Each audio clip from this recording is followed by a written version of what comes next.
The first time we encountered humans, we mistook their kindness for weakness. We saw their open hands and interpreted them as an invitation to conquest. And when their captain smiled, we assumed it was a gesture of submission. It was none of these things. I was there when the Zytherian High Command made its final assessment of humanity. We had fought countless wars, expanding our dominion across the void, bending species to our will, and crushing those who resisted. Their fleets burned. Their planets withered. Their histories became footnotes in our archives. We had no reason to believe humans would be different. The first communication was uneventful, almost tedious. The human captain appeared on the central display, standing on the bridge of his ship. His species was smaller than ours, their features plain, their form unimposing. And yet, there was something unsettling about the way he carried himself.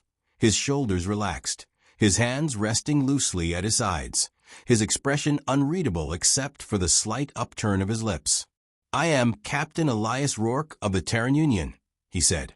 "I speak on behalf of my people.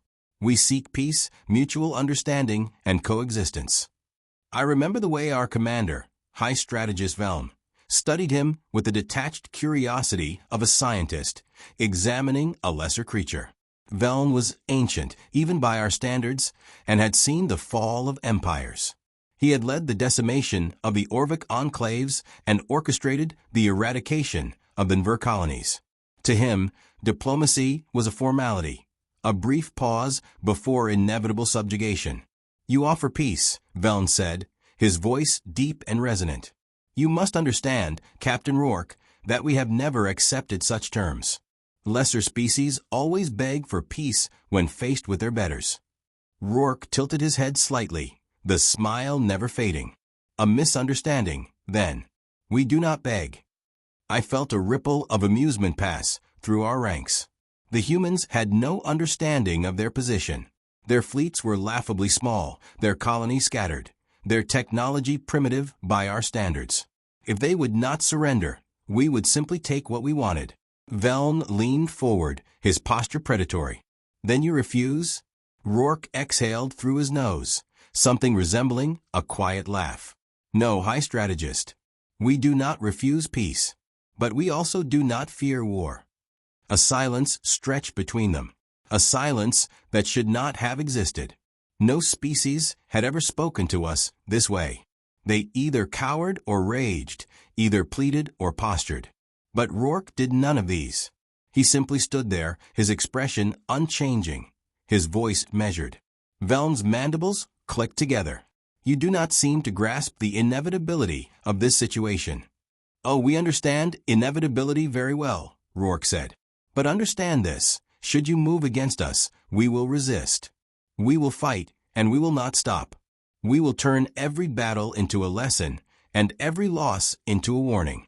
We will burn before we kneel." There was no malice in his tone, no desperate bravado. It was a statement, a truth spoken without anger. The humans believed in their cause, even when the numbers defied them. It was then that I saw it, the flicker of something in Velm's eyes. Not fear, not hesitation, but a rare, fleeting moment of uncertainty. And then it was gone, replaced by the cold certainty of a warrior who had never known defeat. Velm gave a slow nod. "Then we will see what your people are made of, Captain." Rourke's smile widened, and for the first time, I noticed how strange it was. His teeth, those small white weapons, were bared just enough to be seen. Not a snarl, not a sneer. Something else. I only understood later what it meant. Rourke inclined his head. "Then, I suppose we'll be seeing each other again." The transmission cut, leaving us in the dim glow of the command chamber. The High Council murmured among themselves, exchanging murmurs of disdain and amusement. They did not see what I saw, and so the order was given. Our fleets moved, our war machines readied. The humans would be an afterthought, another tally on our long record of conquest. I thought of Rourke's face as we prepared for war. I thought of that smile. I would not understand it until it was too late. The first battle should have been decisive. We outnumbered them, outgunned them, and outmatched them in every conceivable way. Our fleet descended upon the human colony of Epsilon, 3 with the efficiency of a predator closing its jaws.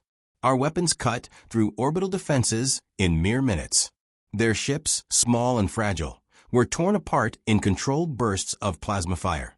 The ground assault was expected to be swift. We had crushed entire civilizations in days. A single human world was nothing. But then something happened that had never happened before. They did not surrender. The moment we breached their atmosphere, the humans struck back with an aggression that defied all logic. Their ground forces fought like creatures with nothing left to lose. Their soldiers did not scatter or retreat, they advanced. They flanked. They adapted. Within hours, our initial landing zones became killing fields. For the first time, we encountered an enemy who learned faster than we could. At first, we dismissed it as mere desperation. Their weapons were inferior, their numbers laughable. And yet, our soldiers reported strange phenomena. Tactics that had worked for centuries were suddenly countered. Ambushes we had executed flawlessly 1,000 times before were anticipated, disrupted. Every engagement made them stronger, not weaker. Then came the first real shock, the fall of our forward command post. We had stationed an elite detachment there, warriors who had never known defeat. They were slaughtered, not just killed, eradicated. When we examined the remains, we found something deeply unsettling. Human soldiers had left their fallen where they lay, but had taken the bodies of our dead. At first, we assumed it was an act of barbarism, some savage ritual. But then, intercepted transmissions revealed the truth. They were studying us, examining our physiology, our armor, our weaponry. They were not merely fighting us. They were dissecting us, understanding us in ways we had never thought possible. By the time we realized the full extent of what was happening, the tide had already begun to shift. Our next campaign targeted a cluster of human health systems along the Perseus Arm. This time, we went in prepared. We analyzed their battle patterns, identified their weaknesses. We adapted, or so we thought. When we arrived, their fleet was waiting for us. Not in retreat, not in desperation, but in formation. They had predicted our approach down to the precise coordinates of our warp emergence. The moment we dropped out of faster-than-light travel, they struck. Not with superior firepower, but with precision, with intent. They did not aim to destroy us outright. They aimed to cripple, to disable, to disrupt. Their weapons targeted our command ships, our supply lines, our communications. Within hours, our carefully orchestrated assault dissolved into chaos. It was unthinkable. The High Council demanded explanations. How could a species so newly introduced to galactic warfare be countering us at every turn? The answer was as terrifying as it was simple. They were learning. Every skirmish, every battle, each one was a lesson. They took losses, but their response was never grief or retreat. It was adaptation, refinement. What should have been overwhelming force on our part became a war of attrition. And in a war of attrition, the one who learns fastest survives. And the humans learned faster than anyone we had ever faced. Prisoners, when they could be taken, were interrogated. They did not plead. They did not cower. They spoke calmly, some even smiling as they sat in our holding cells.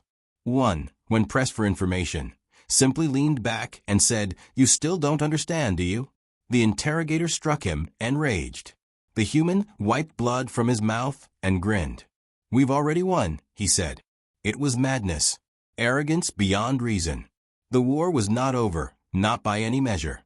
And yet, deep in the silence of the command chambers, some among us began to feel it. The unease, the creeping realization that something fundamental had shifted. For the first time in generations, we were afraid. I had seen many faces of war. I had heard the dying screams of the conquered, the sobs of the defeated. But I had never, until that moment, known what it was to doubt. And then, the final blow came. A distress signal from the Zytherian capital. A fleet impossibly fast had bypassed our defenses, striking at the heart of our empire. They had done the unthinkable, not through brute force, but through calculated surgical strikes. Supply lines severed. Command nodes neutralized. Entire battalions left stranded, leaderless. The humans had taken what they learned and used it to dismantle us from within. It was then that I remembered the human captain's face. The way he had smiled. Not in arrogance, not in submission, but in certainty. And for the first time, I understood. But it was already too late. I stood in the ruins of what was once the heart of our empire. The citadel of the High Council, the seat of power that had endured for millennia, now lay in smoldering ruin. The air was thick with the acrid scent of burning metal, the distant echoes of battle still reverberating through the shattered skyline. The war was over, and we had lost. Not in the way we had expected. There had been no great final battle, no singular moment of crushing defeat. Instead, we had been hollowed out, piece by piece, system by system, until there was nothing left but silence. Our war fleets, once unmatched in the void, had been reduced to scattered remnants, unable to coordinate, unable to regroup. Our supply chains had been severed with surgical precision, our commanders left stranded without reinforcements. Every move we made had already been anticipated, every counterstrike met with ruthless efficiency. The humans had taken everything from us, our advantage, our certainty, our very understanding of war. And they had done it with smiles on their faces. A shadow moved in the smoke, and I turned, my pulse quickening. From the haze emerged a figure clad in dark combat armor, the emblem of the Terran Union displayed proudly on the chest plate.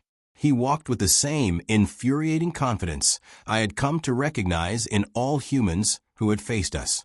Calm, collected, as if this had always been inevitable. And then I saw his face. Captain Elias Rourke, the man who had warned us, the man we had refused to understand. His expression was unreadable, but his eyes held something I had never before seen directed at my kind. Not hatred, not gloating, something worse, pity. He stopped a few paces away, resting a gloved hand on his sidearm, but making no move to draw it. Behind him, more humans emerged, moving through the ruins like phantoms. They had won. The fight was over, and we both knew it. I straightened, refusing to show weakness. "So this is how it ends," I said, my voice hoarse, the weight of our failure pressing down on me. Rourke exhaled through his nose, something like amusement flickering in his gaze. "It ended long before this," he said. "You just didn't realize it." A bitter taste filled my mouth. He was right. We had lost the moment we had underestimated them, the moment we had refused to see them as equals, the moment we had mistaken their kindness for weakness. "You fought well," I admitted. The words felt foreign, unnatural. Praise was not something we gave to the conquered. But I was not the conqueror here. Not anymore. Rourke nodded, as if he had expected as much. "So did you." There was no mockery in his tone, no condescension, just a simple truth. I forced myself to hold his gaze. "What happens now?" He tilted his head slightly, considering. "That depends on you." I stiffened, instinctively bracing for the worst. Execution.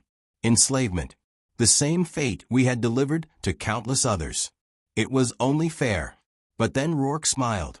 Not the cruel grin of a victor savoring his spoils, but something stranger, softer. "You have a choice," he said. "Rebuild. Learn. Change." I searched his face for deception, for the trap hidden beneath his words. But there was none. Humans. Even in victory, they were incomprehensible. Rourke gestured toward the ruins. "The war is over, but it doesn't have to be the end." I swallowed, my throat dry. He was offering mercy, a chance to rise from the ashes, to become something more than what we had been. It was a gift we had never given to our own enemies. And for the first time, I wondered if that had always been our greatest weakness. I looked at the ruins of our empire, then back at the man who had undone it all. And slowly, with a weight that felt heavier than defeat itself, I nodded. Perhaps, just this once, we would learn. The stars above were the same as they had always been, cold, distant, and indifferent to the wars waged beneath them. But to me, they looked different now. They no longer held the promise of conquest, of expansion, of an empire stretching endlessly into the void. Now, they were reminders of what we had lost, what we had failed to protect, and perhaps of what we might still build. I stood on the bridge of a ship that no longer belonged to a war fleet, no longer carried the banners of a people who had once believed themselves invincible. The insignia of my former empire had been removed, stripped away like the arrogance that had once clung to our every decision. In its place was something new, an unfamiliar symbol, one that carried no weight of old grudges, no history of destruction. Beside me, Elias Rourke watched the view beyond the glass with that same quiet intensity one had come to associate with him. He had not forced this upon us. He had not demanded surrender, nor had he sought vengeance. He had given us time, a choice, and against all expectations, we had taken it. It feels strange, I admitted, breaking the silence. To fly without the purpose of war. Rourke exhaled softly, something that might have been a chuckle buried within it. Yeah, he said, nodding. I know the feeling. I turned to him, searching his face for the meaning behind those words. Humans have always fought, I said. It's in your nature. His lips pressed together, and for the first time, I saw something in his eyes that I had never expected to see from the man who had led my people to ruin, weariness. Maybe, he said, or maybe that's just the excuse we tell ourselves. I considered that. I had spent my entire life believing in the inevitability of conflict, that one species would always rise to rule while another fell beneath its feet. That was the way of things, the natural order. But now, standing here in the aftermath of my people's greatest failure, I wasn't so sure anymore. Rourke turned away from the stars and faced me fully. You're not the first to think that war is the only answer, he said. But you've got a chance now to prove that it isn't. I let his words settle, feeling the weight of them. A chance. That was all it was. A fragile, uncertain possibility. And yet, I had seen what humanity had done with the chances they had been given. They had survived when they should have been crushed. They had adapted when they should have fallen. And now, somehow, impossibly, they had made us see another way. I straightened, watching as the stars stretched before us, endless and waiting. Then let's see what we can build. The station hung in the void, a construct of metal and glass where there had once been only silence. It was neither a fortress nor a warship. Its walls bore no weapons. Its halls echoed not with the sounds of soldiers marching to battle, but with voices of those who sought something different. It was the first of its kind, a meeting place, a bridge between those who had once sworn to destroy one another. I walked through its corridors, my step slow, measured. The insignia on my uniform was unfamiliar, not because I had never seen it before, but because I had never worn anything that did not mark me as an agent of war. This symbol represented something else, something uncertain, untested. Peace, cooperation. Humans moved among my people, side by side in a way that would have been unthinkable only cycles ago. Where once there had been only battlefields, now there were discussions, plans, possibilities. But beneath the surface of it all, there was something else. An unspoken tension, a question hanging in the air. Could this last? Could those who had spent generations fighting truly learn to stand together? I found Rourke where I expected him to be, standing at the edge of a massive viewport, looking out at the ships that drifted in the blackness beyond. Not warships, not anymore. Freighters, science vessels, construction platforms, all evidence of the path we were trying to forge. His arms were crossed, his expression unreadable, but I had come to know him well enough to recognize the thoughts that weighed on him. The same doubts that haunted me. We built this, I said, stepping up beside him. And yet it still feels fragile. Rourke exhaled through his nose. Because it is. I studied him, waiting. There was always more beneath his words, a meaning that ran deeper than what was spoken aloud. You're afraid, I said finally. It was not a question. He turned his head slightly, regarding me with that same unreadable expression. Then, after a pause, he nodded. Yeah, I am. I considered that. It was not an admission I would have expected from a human, least of all from him. Why? His gaze shifted back to the viewport. Because I know how easy it is to fall back into old ways. The truth of it was undeniable. We had been enemies for so long, our peoples shaped by war, our histories carved in blood. Could that truly be undone? Or was this only a temporary illusion, a fragile ceasefire before the inevitable return to conflict? What do we do? I asked. Rourke was silent for a long moment. Then, finally, he spoke. We keep moving forward. It was a simple answer, but perhaps it was the only one that mattered. The future was uncertain, and the scars of war would not fade easily. But we had been given something we had never expected. A chance. A choice. And for the first time, we had decided not to fight. The ceremony was understated, nothing like the grand military parades of my past.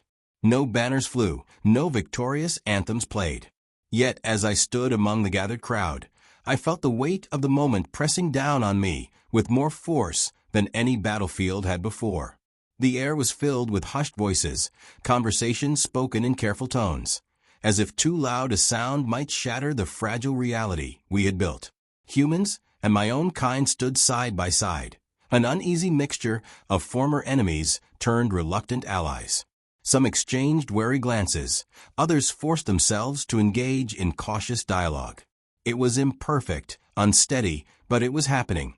Rourke stood at the forefront, hands clasped behind his back, his posture betraying none of the weariness I knew he carried. He had been the one to push for this, the one who had fought for peace with the same relentless determination he had once wielded in war. The High Chancellor of my people stepped forward, her pale, elongated features unreadable. Once, she had commanded entire fleets with a single word. Now she stood before a different kind of battlefield, one where strength was measured not in firepower, but in the ability to let go of the past. She spoke, her voice carrying across the gathering.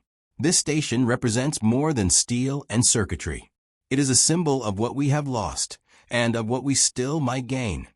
A murmur ran through the crowd, a mix of agreement and doubt. I understood both reactions. This was a step into the unknown, and fear of the unknown was something neither of our species had ever been particularly good at handling. Rourke's turn came next. His words were simpler, spoken without flourish. We stand here today not because we are free of conflict, but because we refuse to let conflict define us. Silence followed.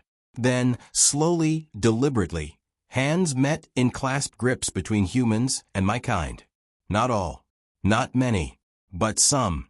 A start. As I watched, I felt the weight of old expectations lift, just a little. Perhaps this would fail. Perhaps war would return, and history would repeat itself. But perhaps not. For now, it was enough to stand here, to witness the beginning of something new, and to hope. The station's artificial night cycle cast long shadows through the corridors as I walked, the quiet hum of distant machinery, the only sound accompanying my steps. This place, this fragile bridge between two species, was still standing. But for how long? I had spent my life believing that peace was an illusion, a temporary pause before the inevitable march of war resumed. And yet, here I was, walking through a station built not for battle, but for understanding. It felt unnatural. It felt wrong. And yet, it also felt possible. I found Rourke in the observation deck, where he always seemed to be when the weight of leadership grew too heavy. He stood with his hands in his pockets, gazing at the void beyond the reinforced glass. You spend a lot of time staring at the stars, I said, stepping up beside him. He exhaled softly, the ghost of a chuckle beneath his breath. Yeah, he admitted. Old habit.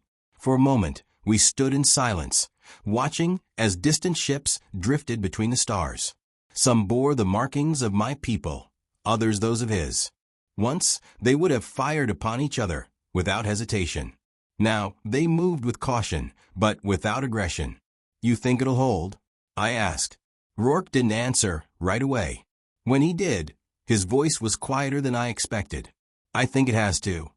I turned to look at him, searching his face for the certainty I wanted to hear. Instead, I saw only the same doubts that lingered in my own mind. It won't be easy, he continued. There's too much history, too much blood. People don't forget that overnight. No, I agreed. They don't. Another silence stretched between us, heavier this time. But we're still here, Rourke said eventually. And as long as we are, we have a chance. I considered that, letting his words settle. A chance. Nothing more. Nothing less. For now, that would have to be enough. The transmission came in the dead of the station's artificial night cycle, a sharp chime breaking the stillness of my quarters. I was awake before my mind had fully processed the sound, instincts honed from years of war, pulling me upright before I reached for the control panel. The message was brief, urgent. Docking Bay 12. Now, asterisk. No explanation. No sender identification. But I knew the voice. Rourke. I dressed quickly, my hands moving with the efficiency of old training, my mind already running through possibilities. A security breach? An attack? Had we pushed too far, too fast, believing that the scars of war could heal with words alone? The corridors were empty as I moved through them, the station still wrapped in its scheduled night. It was strange how easily we had accepted this human concept of time, structuring our lives around cycles of light and dark that held no meaning in the void. Yet even here, among the stars, there was something comforting in the illusion of night. The docking bay was dimly lit, the overhead lights casting pools of sterile white across the floor. Rourke stood near the airlock, his stance tense, arms crossed. "What is it?" I asked. He didn't answer immediately, just jerked his head toward the viewing panel. I stepped closer and felt my breath catch. The ship was old, battle-worn, its hull marred by the kind of damage that told a story of survival, not maintenance. It bore no identifying insignia, no allegiance to any faction. A ghost drifting from the past into our present. Rourke exhaled slowly, his jaw tightening. "They're requesting to dock." I turned to him sharply. "Who are they?" His eyes remained locked on the ship. "That's the problem," he said. "They claim to be from neither of our worlds." A chill settled in my chest. Peace was difficult. Change was uncertain. But the unknown? The unknown was dangerous. And it had just arrived at our doorstep. The airlock release hissed, the sound too loud in the silence that stretched between us. Rourke stood rigid, his hand resting near his sidearm, though we both knew that if this went poorly, a single weapon would make no difference. The station's security detail flanked us, their presence meant to reassure, though I doubted it did. No one knew what to expect. The transmission from the ship had been cryptic, requesting docking clearance without offering names, affiliations, or reasons. Only the vague assurance that they were not a threat. That was a claim I had learned never to trust. The inner doors slid open. 3 figures stepped forward, their movements smooth, measured. Their suits were unlike anything I had seen before, seamless, metallic fabric that shifted colors slightly with every step. They had no visible weapons, yet something about them made every instinct in my body scream of danger. Rourke took the first step forward. "You're aboard a neutral station," he said evenly. "State your purpose." The tallest of the 3 tilted their heads slightly, as if considering whether or not to answer. Then their helmet retracted, dissolving away like mist. Their face was humanoid, but not human. Their skin was too smooth, their features symmetrical in a way that felt unnatural. Their eyes deep-set and reflective, locked onto Rourke's with an intensity that made the air feel heavier. "We have come," they said, voice carrying a strange resonance, "because you do not understand what you have built." My fingers twitched, itching to reach for my weapon. Rourke didn't move. "Explain." The figure took a slow step forward, scanning the room as if committing every detail to memory. "Your station, your alliance, it is a convergence point. A meeting of paths that were never meant to cross. You believe you are forging peace." They turned their gaze to me. "But in doing so, you have drawn attention." The unease in my chest tightened into something cold. Whose attention? Their expression remained unreadable, but the next words sent a chill through every soul in the room. "The kind that does not negotiate. Silence, fell like a physical weight. Rourke inhaled slowly, steadying himself. "Then tell us," he said, voice like tempered steel. "What comes next?" The alien blinked, once deliberate. "They come to erase what should not be." I met Rourke's gaze. The unknown had arrived, and we were already too late. The station's gravity felt heavier than it should have. Or maybe that was just the weight settling in my chest. The alien's words echoed in my mind, looping endlessly, sinking into places I didn't want them to reach. They come to erase what should not be. I had spent my life preparing for war, but war was something I understood. Battles had rules, even when they were unspoken. There were sides, strategies, objectives. But this was something else. Rourke hadn't moved since the alien spoke. He stood there, shoulders squared, jaw clenched, staring at the figure as if he could force more answers out of them by sheer will.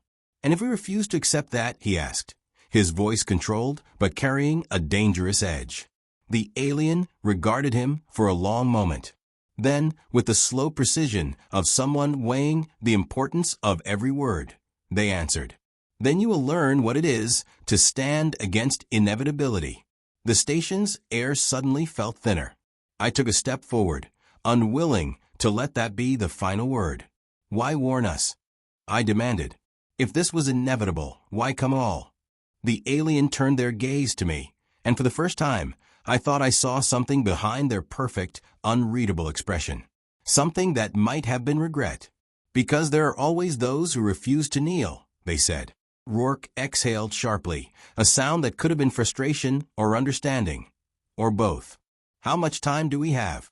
The alien didn't answer immediately. When they did, it wasn't with numbers or an exact countdown. It was with a single, damning sentence. "They are already watching." The words settled like a stone in my gut. For years, peace had felt like the hardest thing we had ever fought for. But now, standing there in that dimly lit docking bay, I realized something else. The hardest fight hadn't even begun.